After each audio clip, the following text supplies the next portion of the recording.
설득의 심리학. 사람의 마음을 움직이는 비밀. 한 번 작은 부탁을 들어주면 다음엔 더 큰 부탁도 들어줄 가능성이 높아진다. 예를 들어, 친구가 이 문서 좀 출력해 줄 수 있어?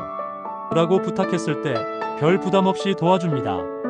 그런데 다음날 어제 고마워. 그런데 이번엔 이 파일을 편집해 줄 수 있어? 라고 하면 우리는 어제 도와줬다는 이유만으로 또 도와주게 될 가능성이 높아집니다. 이처럼 우리도 모르게 설득당하는 순간이 있습니다. 그리고 이런 순간들은 단순한 우연이 아니라 아주 정교한 심리적 법칙에 의해 움직입니다. 로버트 치알디니의 설득의 심리학은 이러한 현상을 과학적으로 분석하고 사람의 마음을 움직이는 6가지 원리를 알려주는 책입니다. 우리는 왜 설득당할까? 이 책의 저자인 로버트 치알디니는 단순히 연구실에서 이론만 연구한 학자가 아닙니다. 그는 직접 여러 기업에 지원서를 넣고 영업사원, 기부금 모집자, 광고 기획자 등의 역할을 맡아보며 실전에서 설득이 어떻게 작동하는지를 경험했습니다. 그리고 이러한 경험을 바탕으로 사람들이 설득당하는 과정이 일정한 패턴을 따른다는 사실을 발견했습니다. 책에서는 실제 실험과 사례를 통해 사람들이 설득되는 방식을 보여줍니다. 예를 들어, 상호성의 법칙을 설명하는 한 실험에서는 식당에서 계산서를 줄 때 작은 사탕을 함께 제공하면 손님들이 더 많은 팁을 남긴다는 사실이 밝혀졌습니다. 우리가 받은 호의에 대해 자연스럽게 보답하려는 성향이 있기 때문입니다. 또 다른 예로 사회적 증거 원칙을 설명하는 실험이 있습니다. 한 연구에서는 길거리에 있는 한 사람이 하늘을 올려다보면 거의 아무도 관심을 가지지 않지만 여러 사람이 동시에 하늘을 쳐다보면 지나가는 사람들도 멈춰서서 따라하게 된다는 결과가 나왔습니다. 이는 사람들이 주변 사람들의 행동을 보고 따라하려는 경향이 있음을 보여줍니다. 이처럼 설득의 심리학은 단순한 심리 이론이 아니라 우리가 일상 속에서 실제로 경험하는 상황들을 깊이 있게 분석한 책입니다. 설득의 6가지 원칙. 마음을 움직이는 법. 이 책에서는 우리가 설득당하는 6가지 심리적 법칙을 설명합니다. 1. 상호성 레시프러시티. 받은 만큼 되돌려주려는 심리. 우리가 작은 호의를 받으면 상대에게 보답하고 싶은 마음이 듭니다. 5의 무료 샘플을 받은 후 구매 확률이 높아지는 이유.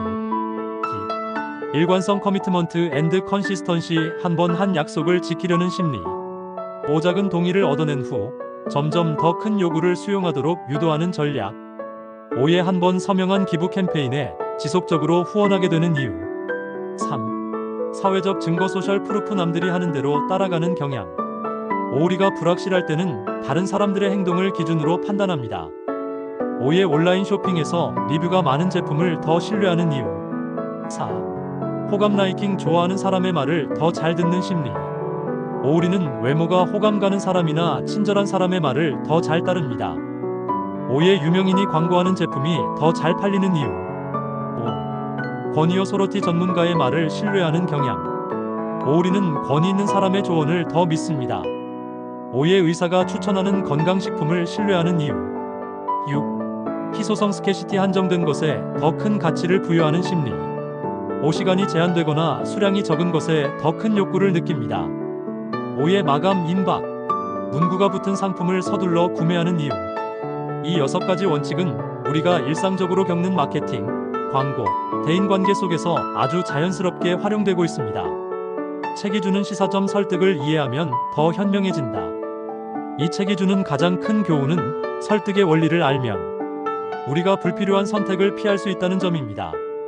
불필요한 소비를 막을 수 있습니다. 마케팅과 영업에서 사용되는 설득 기법을 이해하면 충동 구매를 줄일 수 있습니다. 더 나은 협상과 인간관계를 만들 수 있습니다. 협상할 때 상대방이 어떤 심리를 이용하는지 알고 대응할 수 있습니다. 자신이 원하는 방향으로 사람들을 설득할 수 있습니다. 사업, 영업, 대화에서 상대방을 효과적으로 설득하는 방법을 배울 수 있습니다. 설득은 단순히 남을 속이는 기술이 아닙니다. 오히려 사람들과 더 좋은 관계를 맺고 원하는 결과를 얻어내는 유용한 도구가 될 수 있습니다. 이 책을 읽은 사람들은 대부분 설득이 이렇게 정교한 심리적 법칙에 의해 작동한다는 것이 놀랍다는 반응을 보였습니다. 내가 얼마나 쉽게 설득당하는지 깨달았다. 이제 광고나 마케팅을 보면 어떤 기법이 사용됐는지 보인다. 영업이나 협상할 때 정말 큰 도움이 된다. 평소 대인관계에서도 적용할 수 있는 내용이 많다. 단순한 심리 이론이 아니라 실제 사례와 연구가 많아서 재미있다.